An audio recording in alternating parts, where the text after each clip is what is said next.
Hello students, welcome to our YouTube channel. My name is Ankita Yadav. So आज हम discuss कर रहे थे हमारे NTA UGC नेट का पेपर 1 की unit 9 people development and environment.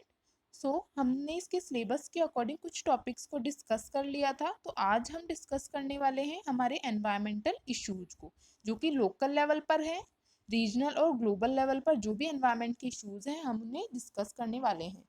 तो इन इश्यूज़ के अंदर आते हैं हमारे लोकल इश्यूज़ का मतलब ये है यहाँ पर, जो कि हमारी सोसाइटी कंट्री पर के लेवल पर होते हैं, जिन्हें हम हमारी सोसाइटी और कंट्री के लेवल पर सही कर सकते हैं, सही करने के लिए काम कर सकते हैं। हमारे ग्लोबल इश्यूज़ वो होते हैं जिन्हें हम सभी कंट्रीज़ को मिलकर उनके लिए काम करना होता है, सभी कंट्रीज़ को मिलकर उन्हें रोकने के लिए, इश्यूज़ को कम करने के लिए काम करना होता है। सो इन इश्यूज़ के अंदर हमारे हैं air pollution, water pollution, soil pollution, noise pollution, waste, इन सब के बारे में हम स्टडी करेंगे यहाँ पर। सो फर्स्ट ऑफ ऑल हम डिस्कस करते हैं कि व्हाट इज एनवायरमेंटल इश्यूज, कि एनवायरमेंटल इश्यूज क्या होते हैं। तो एनवायरमेंटल इश्यूज ह्यूमन के द्वारा की गई वो एक्टिविटीज़ है, वो एक्टिविटीज़ है जिनका हार्मफुल इफेक्ट पड़ता है एनवायरमेंट पर, कि जिनका एनवायरमेंट पर नेगेटिव इफेक्ट पड़ता है। ऐसा नहीं है कि ह्यूमन सारे जो भी काम करता है उनका हार्मफुल इफेक्ट ही पड़ता है, या फिर सभी काम नेगेटिव ही करता है, पॉजिटिव भी कर सकता है। लेकिन एनवायरमेंटल इश्यूज तभी अराइज होते हैं जब उसके द्वारा की गई एक्टिविटीज़ का हार्मफुल इफेक्ट एनवायरमेंट पर पड़ता है। ओके, सो इसके लिए बहुत सारे एनवायरमेंट प्रोटेक्शन एक्ट्स बनाए गए हैं, गवर्नमेंट लेवल पर, ऑर्गेनाइजेशन लेवल पर, कंट्री लेवल पर, नेशनल लेवल पर, इंटरनेशनल लेवल पर। ओके, तो हम स्टडी करते हैं कि लोकल एनवायरमेंटल इश्यूज कौन कौन से हैं। तो लोकल एनवायरमेंटल इश्यूज हैं population growth, scarcity of water, pollution, सभी pollution, air pollution, water pollution, soil pollution, noise pollution, deforestation, ये सभी हमारे लोकल एनवायरमेंटल इश्यूज हैं। हम इनके लिए काम करते हैं हमारे लोकल लेवल पर, हमारे सोसाइटी के लेवल पर, कंट्री के लेवल पर। तो फर्स्ट इज पॉपुलेशन ग्रोथ, कि पॉपुलेशन ग्रोथ क्या होती है। तो पॉपुलेशन ग्रोथ जो है ये एक बहुत बड़ा इशू है हमारे लोकल लेवल पर एनवायरनमेंट का, क्योंकि पॉपुलेशन ग्रोथ के कारण जहाँ नंबर ऑफ पीपल ज़्यादा होंगे वहाँ पर स्कार्सिटी हो जाएगी रिसोर्सेज की। रिसोर्सेज जो नेचुरल रिसोर्सेज हैं उनका बहुत ज़्यादा यूज़ होने लगेगा, मिसयूज़ भी हो सकता है। तो पॉपुलेशन ग्रोथ का एनवायरनमेंट पर बहुत बड़ा इफेक्ट पड़ता है। सेकेंड है स्कार्सिटी ऑफ वाटर। तो हाँ, हमारी जो कंट्री है वहाँ पर वाटर की क्या है, स्कार्सिटी है। जो इंटरनेशनल बहुत दूसरी जो कंट्रीज़ हैं वहाँ पर इतनी स्कार्सिटी नहीं है वाटर की, लेकिन हमारी कंट्री में स्कार्सिटी है वाटर की। बहुत ज़्यादा पॉल्यूटेंट्स जो हैं वाटर के अंदर, रिवर्स में, पॉन्ड्स में मिला दिए जाते हैं। तो इस कारण क्या हो रहा है, जो वाटर है उसकी स्कार्सिटी हो रही है, वाटर भी पॉल्यूट हो रहा है। सो ये बहुत बड़ा इशू है। Third is pollution. पॉल्यूशन में हम अभी स्टडी करेंगे ब्रीफली इनके बारे में, एयर पॉल्यूशन क्या होता है, वाटर पॉल्यूशन क्या होता है, soil pollution and noise pollution. अब लास्ट है डिफॉरेस्टेशन। तो डिफॉरेस्टेशन जो है वो एनवायरनमेंट का सबसे बड़ा इशू है, क्योंकि जहाँ सबसे ज़्यादा पॉपुलेशन ग्रोथ है, बहुत ज़्यादा ह्यूमंस हैं, तो उससे क्या होगा कि वो रहने के लिए उन्हें हैबिटेट चाहिए, जगह चाहिए, या नेचुरल रिसोर्सेज का वो बहुत ज़्यादा यूज़ करेंगे। तो उसके कारण क्या हो रहा है, जो पेड़ हैं वो काटे जा रहे हैं, फॉरेस्ट काटे जा रहे हैं, उनका उनका डिफॉरेस्टेशन किया जा रहा है। सो ये एनवायरमेंटल इश्यूज है। तो हमें क्या करना चाहिए, ज़्यादा से ज़्यादा ट्रीज लगाने चाहिए। ओके, तो regional and global environmental issues हम पढ़ते हैं, जो कि हमारे जो कंट्रीज हैं उनको आपस में मिलकर ये काम करती हैं इन इश्यूज को कम करने के लिए। तो इनमें है हमारे global warming, ozone depletion, carbon dioxide and ocean acidification. So first is global warming. तो ग्लोबल वार्मिंग, ये जो सारे इश्यूज हैं हमारे, इन सब के लिए इंटरनेशनल ट्रीटीज हुई हैं, बहुत सारे प्रोटोकॉल्स बनाए गए हैं इनके लिए। सो फर्स्ट है हमारा ग्लोबल वार्मिंग। तो ग्लोबल वार्मिंग क्या होता है, कि ग्लोबल वार्मिंग वो एक्टिविटी है जिसमें हमारी जो अर्थ है उसका टेम्परेचर बहुत ज़्यादा इंक्रीज हो जाता है। तो अर्थ के टेम्परेचर को इंक्रीज होने से क्या होता है, ग्लोबल वार्मिंग होती है। तो अर्थ का टेम्परेचर जो है, बहुत सारी ग्रीन हाउस गैसेज हैं, उनके इफेक्ट के कारण अर्थ का टेम्परेचर इंक्रीज हो जाता है।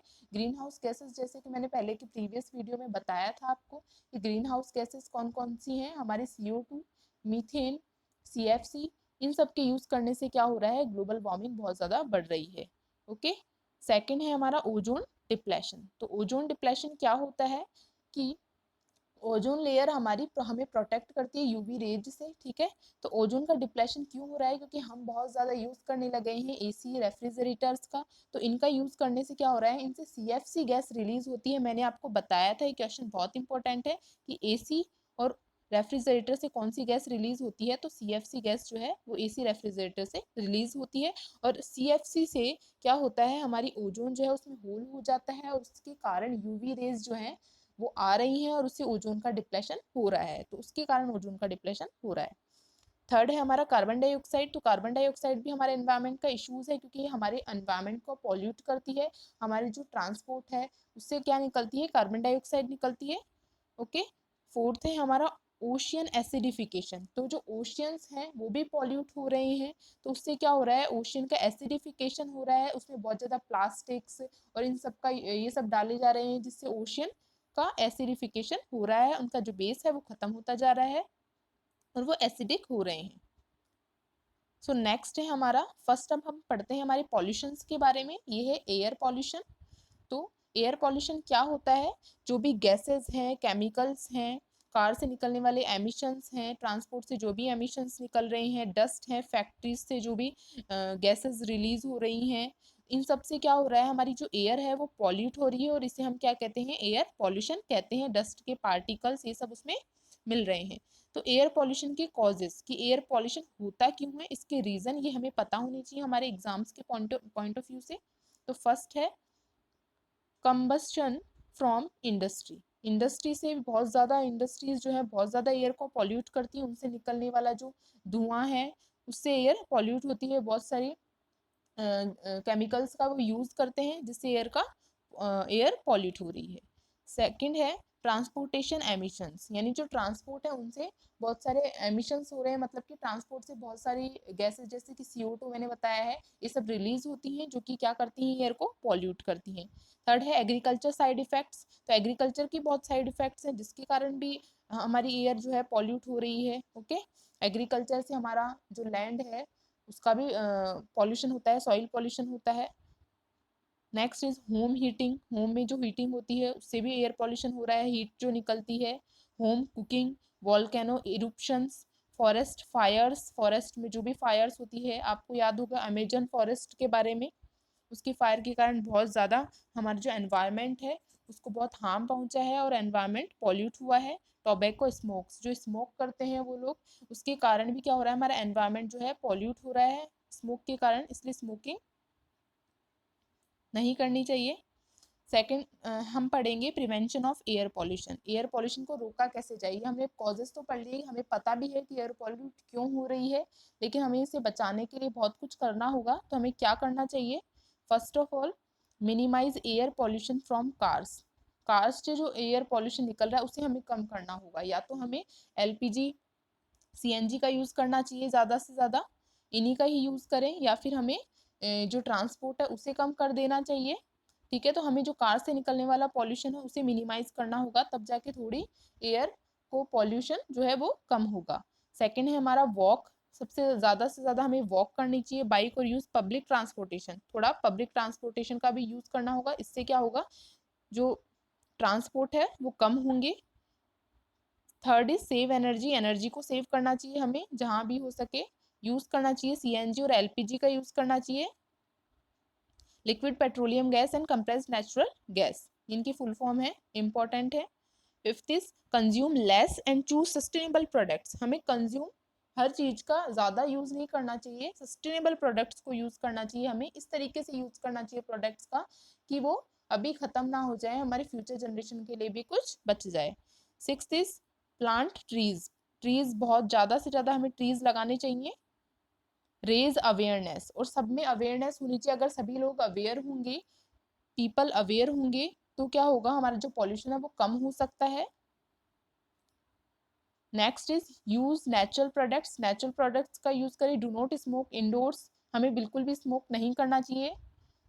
Next is clean dust. Dusting, clean करना चाहिए डस्ट को। Use air purifiers, air purifiers का यूज करना चाहिए। इनसे कम से कम हमारा जो एयर पॉल्यूशन है वो थोड़ा कम होगा।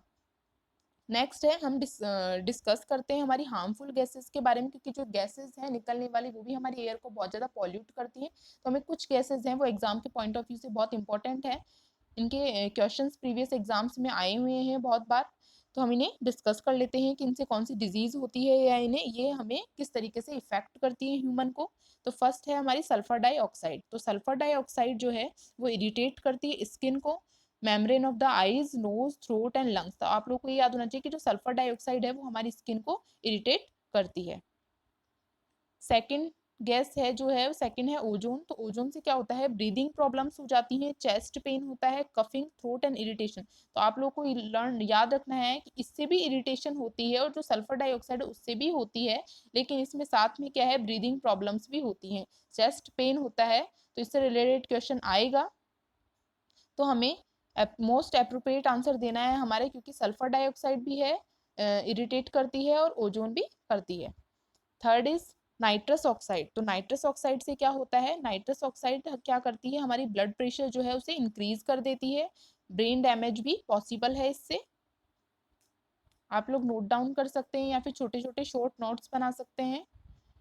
सेकंड हमारा वाटर पॉल्यूशन। तो वाटर पॉल्यूशन क्या होता है, water pollution is the contamination of water bodies usually as a result of human activities। Okay, तो ह्यूमन के द्वारा जो एक्टिविटीज की जा रही है वाटर को पॉल्यूट करने के लिए, वो क्या होती है, उनसे क्या होता है, वाटर पॉल्यूशन होता है। जैसे कि एग्जाम्पल ले सकते हैं हम लेक्स का, रिवर्स का, ओशियंस का। इनके अंदर बहुत ज़्यादा प्लास्टिक्स फेंका जा रहा है, सीवेज, और इन सब से क्या हो रहा है, हमारा वाटर जो है पॉल्यूट हो रहा है और इससे वाटर पॉल्यूशन हो रहा है। तो हम पढ़ते हैं कि कौन कौन से पॉल्यूटेंट्स हैं जिनसे कि जो कि वाटर को पॉल्यूट कर रहे हैं।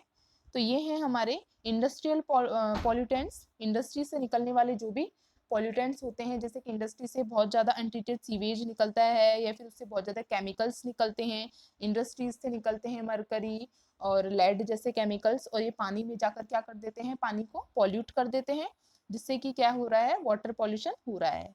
एग्रीकल्चर रिलेटेड पॉल्यूटेंट्स, तो इनसे भी क्या हो रहा है, पॉल्यूट हो रहा है वाटर। अर्बन एरिया के पॉल्यूटेंट्स, हमारे शहरी क्षेत्रों में जो भी पॉल्यूटेंट्स है शहरी क्षेत्रों में, उनसे क्या हो रहा है, वाटर क्या हो रहा है, पॉल्यूट हो रहा है। जैसे कि बहुत सारे केमिकल्स, गैसेस, इन सब का यूज हो रहा है, प्लास्टिक्स का यूज होता है, गार्बेज होता है, वो हम क्या कर देते हैं, लैंड, रिवर्स में, ओशन में, इनमें फेंक देते हैं, तो उससे क्या हो जाता है, हमारा वाटर पॉल्यूट हो जाता है। नेक्स्ट है हमारा डोमेस्टिक सीवेज। ये बहुत इंपॉर्टेंट है, इससे रिलेटेड क्वेश्चन एग्जाम में बहुत बार आया हुआ है कि सबसे ज्यादा वाटर पॉल्यूट किसके कारण होता है, तो वो होता है हमारे डोमेस्टिक सीवेज के कारण, अनट्रीटेड सीवेज के कारण सबसे ज्यादा वाटर पॉल्यूट होता है। तो आप लोगों को याद रखना है, बहुत इंपॉर्टेंट है ये।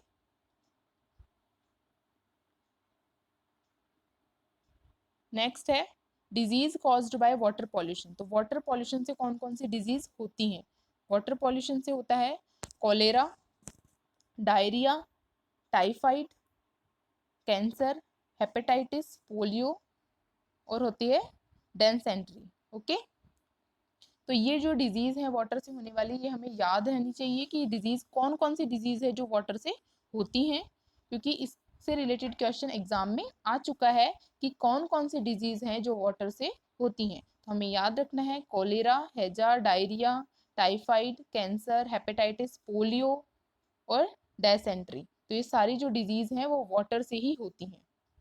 और भी कुछ डिजीज हैं बट ये बहुत इंपॉर्टेंट है, ये वाली जो डिजीज है। सेकंड है, हमें याद रखना है कि जो ये मेटल्स होती हैं हमारी, जैसे कि मैंने प्रीवियस वीडियो में बताया है कि जो मरकरी है, लेड है, कैडमियम है, नाइट्रेट है, इनसे भी क्या होती है, हमें बहुत सारी डिजीज होती है पानी में घुल जाने से। इनके ये अगर पानी में घुल जाती है तो उनसे क्या होता है, डिजीज होती है ह्यूमंस को। जैसे कि मरकरी जो मेटल है, ये पानी में घुल जाने से इससे कौन सी डिजीज होती है, मिनीमाटा डिजीज, जो कि जापान के अंदर हुई थी। लेड, लेड से क्या होता है, लेड पॉइजनिंग होती है। कैडमियम से इटाई इटाई डिजीज होती है, और नाइट्रेट से ब्लू बेबी सिंड्रोम डिजीज होती है। तो ये जो चार हैं डिजीज, ये तो आपको याद रखनी ही है एटलीस्ट कि इनसे कौन कौन सी डिजीज होती हैं। सो नेक्स्ट है हमारा सॉइल पॉल्यूशन। तो सॉइल पॉल्यूशन क्या होता है, soil contamination or soil pollution as part of land degradation is caused by the presence chemicals or other alteration in the natural soil environment। Soil pollution क्यों होता है? Soil पर हम जितनी ज़्यादा फर्टिलाइजर्स का या मैन मेड केमिकल्स जो हैं उनका यूज़ करते हैं, उतनी ज़्यादा हमारी सॉइल क्या होती है? पॉल्यूट होती है, उसकी उर्वरक जो क्षमता होती है वो जो है वो खत्म हो जाती है। ओके, तो it is typically caused by industrial activity, क्योंकि सबसे ज़्यादा इंडस्ट्रियल एक्टिविटी से ही सॉइल पॉल्यूशन होता है, क्योंकि इंडस्ट्रीज के द्वारा बहुत ज़्यादा केमिकल्स यूज़ किए जाते हैं, इम्प्रॉपर डिस्पोजल और वेस्टेज यूज किया जाता है, या वो उसके कारण हमारी जो सॉइल है वो क्या हो जाती है? पॉल्यूट हो जाती है। तो आपको ये याद रखना है कि कैसे होता है और क्यों होता है, केमिकल्स और other alternation in the soil. Okay, तो सॉइल पॉल्यूशन क्या होता है आपको समझ में आ गया होगा। नेक्स्ट है हमारा नॉइस पॉल्यूशन। तो noise pollution also known as environmental noise और sound pollution is the propagation of noise with ranging impacts of the human activity of human. Okay, तो नॉइस पॉल्यूशन तो आप सभी लोग जानते होंगे कि हम जितना ज्यादा साउंड का यूज कर रहे हैं, जितनी तेज, उसी से क्या हो रहा है? हमारा नॉइस पॉल्यूशन हो रहा है। और जो ये इंपॉर्टेंट क्वेश्चन है इससे रिलेटेड कि नॉइस पॉल्यूशन जो उसका मेजर है डेसिबल, तो ये आपको याद रखना है, एग्जाम में आ चुका है ये भी क्वेश्चन कि डेसिबल जो है नॉइस पॉल्यूशन को का मीजर है। किसमें मापते हैं नॉइस पॉल्यूशन को? डेसिबल में। और एक इंसान जो है, ह्यूमन जो है, वो कहाँ तक का जो साउंड है वो सुन सकता है? तो वो सुन सकता है 80 डेसिबल तक का साउंड सुन सकता है ह्यूमन। तो ये आपको याद रखना है। बस नॉइस पॉल्यूशन से रिलेटेड यही चीजें बहुत इंपॉर्टेंट थी। अब हम आते हैं हमारे क्वेश्चंस पर, जो बहुत सारे क्वेश्चंस हैं जो प्रीवियस एग्जाम्स में आ चुके हैं इस टॉपिक से रिलेटेड, जो हमने आज डिस्कस किया है। तो फर्स्ट क्वेश्चन है हमारा, identify the air pollutant in urban areas which irritates eyes and also respiratory tract of human beings. मतलब इसे हमें ये वाला ये इस क्वेश्चन में ऑप्शंस में वो पॉल्यूटेंट चुनना है जिससे क्या होता है? आईज इरिटेट होती हैं और रेस्पिरेटरी ट्रैक्ट जो होता है ह्यूमन बींग्स का उसको इफेक्ट करती हैं। ओके, मानव के, ह्यूमन के आईज को इफेक्ट इरिटेट करती हैं और रेस्पिरेटरी सिस्टम जो है उसको भी इफेक्ट करती हैं। तो वो कौन सा पॉल्यूटेंट है? तो ऑप्शन नंबर 1 है हमारा particular matter, second is oxide of nitrogen, suffrage ozone, fourth is carbon monoxide. तो फर्स्ट इज मैंने आपको बता दिया कि अभी अभी डिस्कस किया है हमने कि हमारी आईज जो है वो किससे इरिटेट होती है? सल्फर डाइऑक्साइड से। तो ये जो ऑप्शन है उसमें सल्फर डाइऑक्साइड नहीं है, तो सेकंड मैंने क्या बताया था? ओजोन। तो इसमें राइट जो अप्रोप्रिएट आंसर होगा हमारा वो होगा option number third, surface ozone. हम आते हैं हमारे नेक्स्ट क्वेश्चन पर। नेक्स्ट है, which of the following is the largest source of water pollution in major rivers of India. India के अंदर रिवर्स जो है हमारी, उसको पॉल्यूट करने में सबसे बड़ा सोर्स क्या है कि उसको जो पॉल्यूट है उसमें सबसे पॉल्यूट करने में सबसे बड़ा हाथ किसका है? तो फर्स्ट है हमारा untreated sewage, second is agriculture run of, third is unregulated small scale industries and fourth is religious practices. तो इन सभी से ही होता है, कहीं ना कहीं मैंने आपको बताया है वाटर पॉल्यूट होता है, लेकिन अभी मैंने बताया है कि सबसे ज्यादा इंडिया में जो रिवर्स हैं वो पॉल्यूट किसके कारण हो रही हैं? वो हो रही हैं अनट्रीटेड सीवेज के कारण। तो हमारा इस क्वेश्चन का राइट आंसर होगा ऑप्शन नंबर 1, अनट्रीटेड सीवेज। ये क्वेश्चन बहुत बार हमारे प्रीवियस एग्जाम में रिपीट हो चुका है और ये हर बार आता ही है। नेक्स्ट क्वेश्चन है हमारा, the primary source of organic pollution in fresh water bodies is. Okay, तो ऑप्शन नंबर 1 है run of urban areas, second is run of from agriculture forms, third is sewage effluents and second next is industrial effluents. तो हमारे इस question में क्या पूछा है कि फ्रेश वाटर बॉडीज जो हैं उसका प्राइमरी सोर्स क्या है उसको पॉल्यूट करने में? तो इसका भी क्वेश्चन का राइट आंसर क्या होगा? Sewage effluents. वही क्वेश्चन है ये, बस थोड़ा डिफरेंट कर दिया है। नेक्स्ट है हमारा, विच of the following is not a water borne disease, कि कौन सी हमारी वाटर बोर्न डिजीज नहीं है? तो अभी मैंने आपको बताया कि वाटर से जो डिजीज होती है वो कौन कौन सी होती हैं, तो हम ऑप्शन पढ़ते हैं। First is dysentery, second is cholera, third is typhoid and last is malaria. तो मलेरिया जो है वो भी वो नहीं होती है हमारी वाटर से, क्योंकि डेसेंट्री, कॉलेरा और टाइफाइड ये तीनों डिजीज जो हैं वो वाटर के कारण होती हैं। तो हमारा राइट आंसर है इसमें option number D, malaria. Okay, तो थैंक यू सो मच कि आप लोगों को ये वीडियो समझ में आया होगा। आई होप आप लोगों को समझ में आया होगा।